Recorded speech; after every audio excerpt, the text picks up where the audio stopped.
राधे राधे दोस्तों। ब्रह्मा हिंदू धर्म में एक प्रमुख देवता हैं। ये हिंदुओं के तीन प्रमुख देवताओं ब्रह्मा, विष्णु, महेश में से एक हैं। ब्रह्मा जी को सृष्टि का रचयिता कहा जाता है। सृष्टि रचयिता से मतलब सिर्फ जीवों की सृष्टि से है।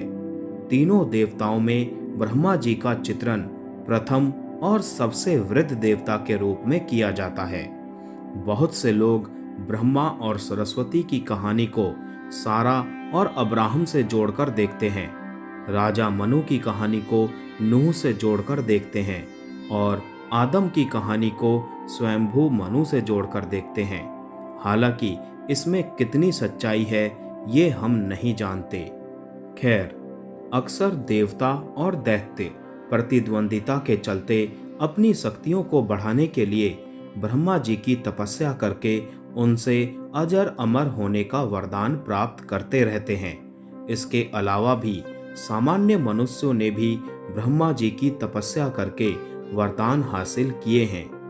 आज के एपिसोड में हम आपको बताएंगे ब्रह्मा जी के वो 10 वरदान जिनके कारण देवता ही नहीं, खुद ब्रह्मा, विष्णु और महेश भी मुसीबत में पड़ गए थे। सबसे पहली कथा है हिरण्याक्ष और हिरण्यकश्यप को दिया वरदान। ब्रह्मा जी ने ऋषि कश्यप के असुर पुत्र हिरण्याक्ष और हिरण्यकशिप को अजर अमर होने का वरदान दिया था, जिसके चलते दोनों भाइयों ने संपूर्ण धरती पर अपना साम्राज्य स्थापित कर खुद को ईश्वर घोषित कर दिया था। चारों ओर हाहाकार मच गया। देवी देवता, मानव, वानर आदि सभी त्रस्त हो चले थे। तब भगवान विष्णु को इनका वध करने के लिए अवतार लेना पड़ा। हिरण्याक्ष को मारने के लिए वाराह अवतार और हिरण्यकश्यप को मारने के लिए नरसिंह अवतार लेना पड़ा। दोनों की कहानी से आप लोग अवगत ही होंगे। दूसरे हैं तारकासुर। तारकासुर असुरों में सबसे शक्तिशाली असुर था। उसके अत्याचारों से सभी देवी देवता त्रस्त हो गए थे। सभी ने ब्रह्मा जी की शरण ली। ब्रह्मा जी ने कहा कि शिव जी से प्रार्थना करो, क्योंकि शिव और पार्वती का पुत्र ही तारकासुर का वध कर सकता है। लेकिन उस वक्त शिव जी गहन समाधि में थे। उनकी समाधि को तोड़ने की हिम्मत कौन कर सकता था? उनकी समाधि तोड़ना भी जरूरी था, क्योंकि उनकी समाधि टूटने के बाद ही शिव पार्वती का मिलन होता और फिर उनसे जो पुत्र उत्पन्न होता वो देवताओं का सेनापति बनता। तब देवताओं ने युक्ति अनुसार कामदेव भगवान को समाधि भंग करने के लिए राजी कर लिया। देवताओं के कहने पर कामदेव ने शिव जी की समाधि भंग कर दी, लेकिन उनको शिव जी के क्रोध का सामना करना पड़ा और अपना शरीर गंवाना पड़ा। क्रोध शांत होने के बाद सभी देवता शिव जी के पास गए। उन्होंने शिव जी से प्रार्थना की कि तारकासुर हमें परेशान कर रहा है। आपका पुत्र ही इस समस्या का समाधान कर सकता है। ऐसा ब्रह्मा जी का वरदान है। देवताओं की प्रार्थना का असर शिव जी पर हुआ। देवताओं की प्रार्थना से ही शिव जी दूल्हा बने और उन्होंने पार्वती जी से विवाह किया। शिव पार्वती के पुत्र हुए कार्तिकेय। कार्तिकेय देवताओं की सेना के सेनापति बने। उन्होंने तारकासुर का वध कर देवताओं को असुरों के भय से मुक्त कर दिया। असुर बाली की कृपा प्राप्त त्रिपुरासुर भयंकर असुर थे। महाभारत के कर्ण पर्व में त्रिपुरासुर के वध की कथा बड़े विस्तार से मिलती है। भगवान कार्तिकेय द्वारा तारकासुर का वध करने के बाद उसके तीनों पुत्रों ने देवताओं से बदला लेने का प्रण कर लिया। तीनों पुत्र तपस्या करने के लिए जंगल में चले गए और हजारों वर्ष तक अत्यंत दुष्कर तप करके ब्रह्मा जी को प्रसन्न किया। तीनों ने ब्रह्मा जी से अमरता का वरदान मांगा। ब्रह्मा जी ने उन्हें मना कर दिया और कहने लगे कि कोई ऐसी शर्त रख लो जो अत्यंत कठिन हो। उस शर्त के पूरा होने पर ही तुम्हारी मृत्यु हो। तीनों ने खूब विचार कर ब्रह्मा जी से वरदान मांगा, हे प्रभु, आप हमारे लिए 3 पुरियों का निर्माण कर दीजिए, और ये 3 पुरियां जब अभिजीत नक्षत्र में एक पंक्ति में खड़ी हों और कोई क्रोधजित अत्यंत शांत अवस्था में असंभव रथ और असंभव बाण का सहारा लेकर हमें मारना चाहे, तब हमारी मृत्यु हो। ब्रह्मा जी ने कहा, तथास्तु। शर्त के अनुसार उन्हें 3 पुरियां यानी 3 नगर प्रदान किए गए। तारकाक्ष के लिए स्वर्णपुरी, कमलाक्ष के लिए रजतपुरी और विद्युन्माली के लिए लौहपुरी का निर्माण विश्वकर्मा ने कर दिया। इन तीनों असुरों को ही त्रिपुरासुर कहा जाता था। इन तीनों भाइयों ने इन पुरियों में रहते हुए 7 लोकों को आतंकित कर दिया। वे जहां भी जाते समस्त सत्पुरुषों को सताते रहते, यहाँ तक कि उन्होंने देवताओं को भी उनके लोकों से बाहर निकाल दिया। सभी देवताओं ने मिलकर अपना सारा बल लगाया, लेकिन त्रिपुरासुर का प्रतिकार न कर सके, और अंत में सभी देवताओं को तीनों से छुप छुप कर रहना पड़ता था।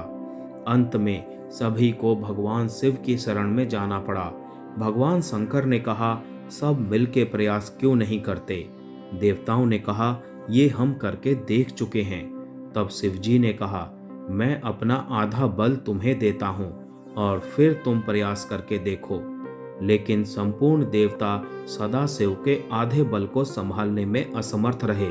तब शिवजी ने स्वयं त्रिपुरासुर का संहार करने का संकल्प लिया। सभी देवताओं ने शिवजी को अपना अपना आधा बल समर्पित कर दिया। अब उनके रथ और धनुष बाण की तैयारी होने लगी, जिससे रण स्थल पर पहुंचकर तीनों असुरों का संहार किया जा सके। इस असंभव रथ का पुराणों में विस्तार से वर्णन मिलता है। पृथ्वी को ही भगवान ने रथ बनाया, सूर्य और चंद्रमा पहिए बन गए, श्रेष्ठा सारथी बने, विष्णु बाण, मेरु पर्वत धनुष और वासुकी बने उस धनुष की डोर। इस प्रकार असंभव रथ तैयार हुआ और संहार की सारी लीला रची गई। जिस समय भगवान उस रथ पर सवार हुए, तब सकल देवताओं द्वारा संभाला हुआ वो रथ भी डगमगाने लगा। तभी भगवान विष्णु वृषभ बनकर उस रथ में आ जुड़े। उन घोड़ों और वृषभ की पीठ पर सवार होकर महादेव ने उस असुर नगर को देखा और पाशुपत अस्त्र का संधान कर तीनों पुरों को एकत्र होने का संकल्प करने लगे। उस अमोघ बाण में विष्णु, वायु, अग्नि और यम चारों ही समाहित थे। अभिजीत नक्षत्र में उन तीनों पुरियों के एकत्रित होते ही भगवान शंकर ने अपने बाण से पुरियों को जलाकर भस्म कर दिया, और तब से ही भगवान शंकर त्रिपुरांतक बन गए। त्रिपुरासुर को जलाकर भस्म करने के बाद भोले रुद्र का हृदय द्रवित हो उठा और उनकी आंख से आंसू टपक गए।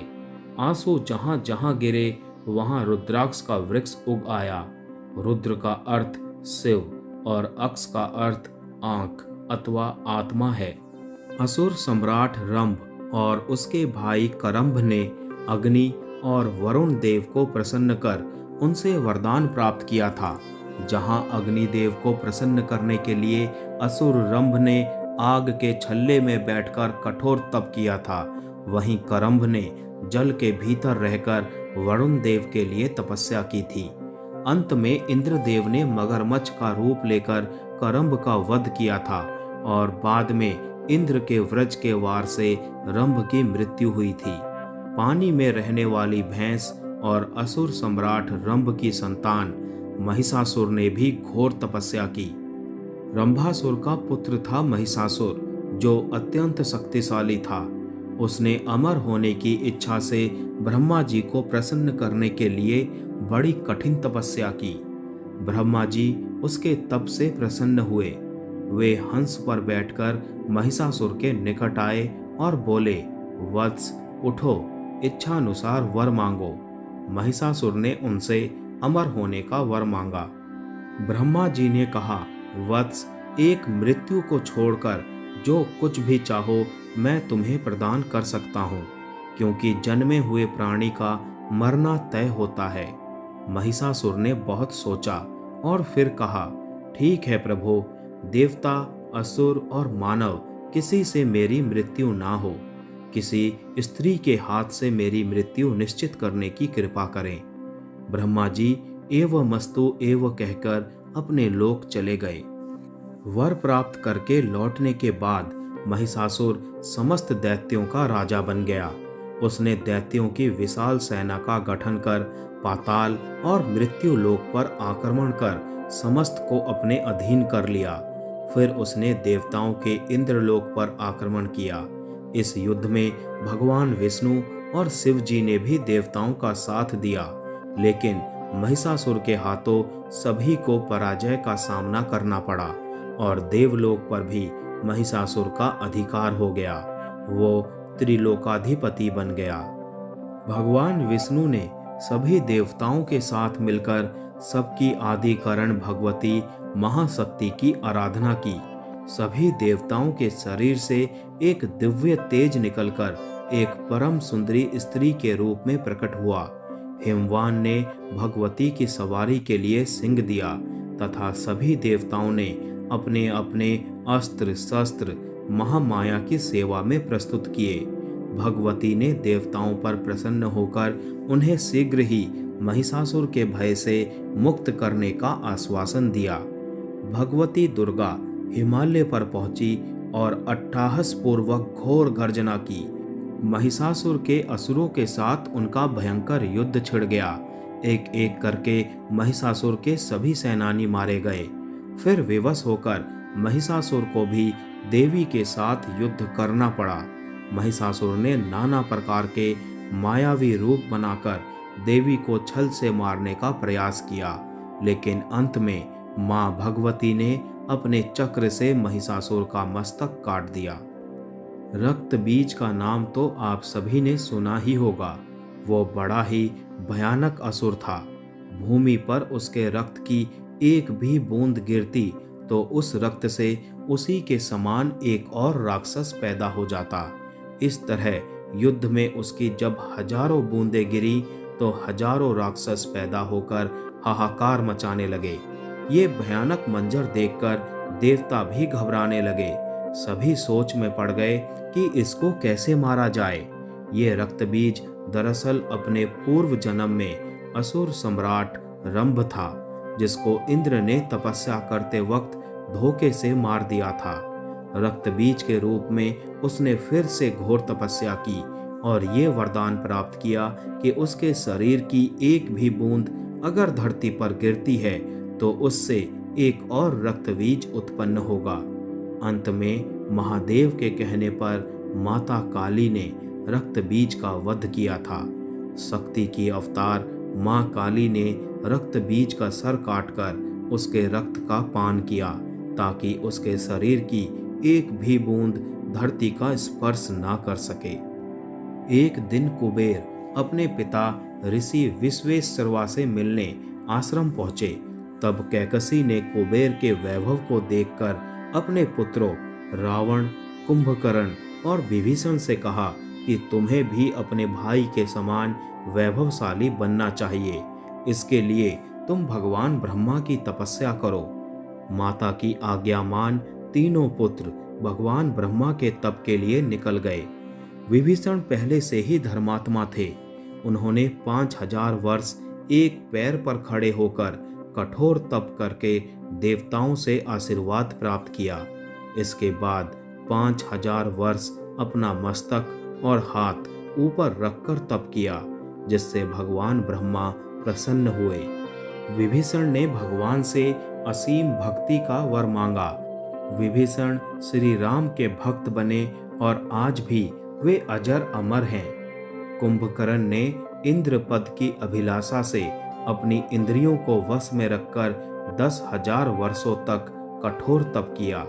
उसके कठोर तप से भयभीत होकर इंद्रादि देवताओं ने देवी सरस्वती से प्रार्थना की कि कुंभकर्ण के वर मांगते समय आप उनकी जिह्वा पर विराजमान होकर देवताओं का साथ देना। तब वर मांगते समय देवी सरस्वती कुंभकर्ण की जिह्वा पर विराजमान हो गईं और कुंभकर्ण ने इंद्रासन की जगह निद्रासन मांग लिया। इधर रावण ने अपने भाइयों से भी अधिक कठोर तप किया। ऋषि विश्वेश्वरवा ने रावण को धर्म और पांडित्य की शिक्षा दी। वो प्रत्येक 11वें वर्ष में अपना एक शीश भगवान के चरणों में समर्पित कर देता। इस प्रकार उसने भी 10,000 साल में अपने 10 शीश भगवान को समर्पित कर दिए। उसके तप से प्रसन्न होकर भगवान ने उसे वर मांगने को कहा। तब रावण ने कहा कि देव, दानव, दैत्य, राक्षस, गंधर्व, किन्नर, यक्ष आदि सभी दिव्य शक्तियां उसका वध न कर सकें। रावण मनुष्य और जानवरों को कीड़ों की भांति तुच्छ समझता था, इसीलिए वरदान में उसने इनको छोड़ दिया। यही कारण था कि भगवान विष्णु को उसके वध के लिए मनुष्य अवतार में आना पड़ा। रावण ने अपनी शक्ति के बल पर शनि और यमराज को भी हरा दिया था। शुंभ और निशुंभ नामक 2 बड़े ही भयानक दैत्य थे, जिन्होंने कठोर तप करके भगवान ब्रह्मा से वरदान हासिल किया था। दोनों भाई ये मानते थे कि हमारा अंत कोई स्त्री कैसे कर सकती है, उसकी इतनी सामर्थ्य नहीं हो सकती, तो इसीलिए उन्होंने ये वरदान मांगा कि कोई भी पुरुष, देवता, राक्षस, दानव, असुर उसका वध ना कर पाए। बस फिर क्या था, इन दोनों भाइयों के आतंक से तीनों लोकों में हाहाकार मच गया। इन तीनों के आतंक को खत्म करने के लिए ही अंत में माँ दुर्गा का अवतार हुआ था। शुंभ और निशुंभ की तरह ही ध्रुमलोचन, चंड और मुंड भी वरदान प्राप्त भयंकर असुर थे, जिनका वध कर माता भगवती चामुंडा नाम से प्रसिद्ध हुई। पौराणिक मान्यताओं और किंवदंतियों के अनुसार भस्मासुर के वंशजों में गयापुर नामक राक्षस ने कठिन तपस्या कर ब्रह्मा जी से वरदान मांगा था कि उसका शरीर देवताओं की तरह पवित्र हो जाए और लोग उसके दर्शन मात्र से पाप मुक्त हो जाएं। ये वरदान मिलने के बाद स्वर्ग की जनसंख्या बढ़ने लगी और सब कुछ प्रकृति के नियमों के विपरीत होने लगा। लोग बिना भय के पाप करने लगे और गयासुर के दर्शन से पाप मुक्त होने लगे। इससे बचने के लिए यज्ञ करने को देवताओं ने गयासुर से पवित्र स्थान की मांग की। गयासुर ने अपना शरीर देवताओं को यज्ञ के लिए दे दिया। जब गयासुर लेटा तो उसका शरीर 5 कोस में फैल गया। यही 5 कोस जगह आगे चलकर गया बना। परंतु गयासुर के मन से लोगों को पाप मुक्त करने की इच्छा नहीं गई और फिर उसने देवताओं से वरदान मांगा कि ये स्थान लोगों को तारने वाला बना रहे। श्राद्ध के माध्यम से ये पर्व हमें अपने पितृ से जोड़ता है। इस तरह श्राद्ध की परंपरा अपने प्रियजनों और परिवार के प्रति स्नेह, श्रद्धा भाव से ओत-प्रोत करती है। जो भी लोग यहाँ पर किसी के तर्पण की इच्छा से पिंडदान करते हैं, उन्हें मुक्ति मिलती है। यही कारण है कि आज भी लोग अपने पितृ को पिंड देने के लिए गया आते हैं। एक बार दारुक नाम के असुर ने ब्रह्मा जी को प्रसन्न कर शक्तिशाली होने का वरदान प्राप्त किया और कहा कि मेरी मृत्यु किसी से भी ना हो। ब्रह्मा ने जब अजर अमर होने का वरदान देने से इनकार कर दिया तो उसने कहा कि अच्छा, ऐसा करें कि मेरी मृत्यु किसी स्त्री से ही हो। ब्रह्मा ने कहा तथास्तु। दारुक को घमंड था कि मुझे तो कोई स्त्री मार ही नहीं सकती। वरदान से वो देवताओं और विप्रजनों को प्रलय की अग्नि के समान दुख देने लगा। उसने सभी धार्मिक अनुष्ठान बंद करा दिए तथा स्वर्ग लोक में अपना राज्य स्थापित कर लिया। सभी देवता ब्रह्मा और विष्णु जी के पास पहुँचे। ब्रह्मा जी ने बताया कि ये दुष्ट केवल स्त्री द्वारा मारा जाएगा। तब ब्रह्मा और विष्णु सहित सभी देव स्त्री रूप धारण कर दुष्ट दारुक से लड़ने गए, लेकिन दैत्य अत्यंत बलशाली था और उसने उन सभी को परास्त कर भगा दिया। ब्रह्मा, विष्णु समेत सभी देव भगवान शिव के धाम कैलाश पर्वत पहुँचे तथा उन्हें दैत्य दारुक के विषय में बताया। भगवान शिव ने उनकी बात सुन माँ पार्वती की ओर देखा। तब माँ पार्वती मुस्कुराईं और अपने एक अंश को भगवान शिव में प्रविष्ट करवाया। माँ भगवती का वो अंश भगवान शिव के शरीर में प्रवेश कर उनके कंठ में स्थित विष से अपना आकार धारण करने लगा। विष के प्रभाव से वो काले वर्ण में परिवर्तित हुआ। भगवान शिव ने उस अंश को अपने भीतर महसूस कर अपना तीसरा नेत्र खोला। उनके नेत्र द्वारा भयंकर विकराल रूपी व काली वर्ण वाली माँ काली उत्पन्न हुई। माँ काली के भयंकर व विशाल रूप को देखकर सभी देवता व सिद्ध लोग भागने लगे। माँ काली के केवल हुंकार मात्र से दारुक समेत सभी असुर सेना जलकर भस्म हो गई। माँ के क्रोध की ज्वाला से संपूर्ण लोक जलने लगा। उनके क्रोध से संसार को जलता देख भगवान शिव ने एक बालक का रूप धारण किया। शिव जी शमशान में पहुंचे और वहां लेटकर रोने लगे। उनके इसी रोने के कारण ही उनका नाम रूरू भैरव पड़ा। जब माँ काली ने शिव रूपी उस बालक को देखा तो वो उनके उस रूप से मोहित हो गई। वात्सल्य भाव से उन्होंने शिव जी को अपने हृदय से लगा लिया तथा अपने स्तनों से उन्हें दूध पिलाने लगी। भगवान शिव ने दूध के साथ ही उनके क्रोध का भी पान कर लिया। उनके उस क्रोध से 8 मूर्तियां हुई जो क्षेत्रपाल कहलाईं। शिव जी द्वारा माँ काली का क्रोध पी जाने के कारण वो मूर्छित हो गई। देवी को होश में लाने के लिए शिव जी ने शिव तांडव किया।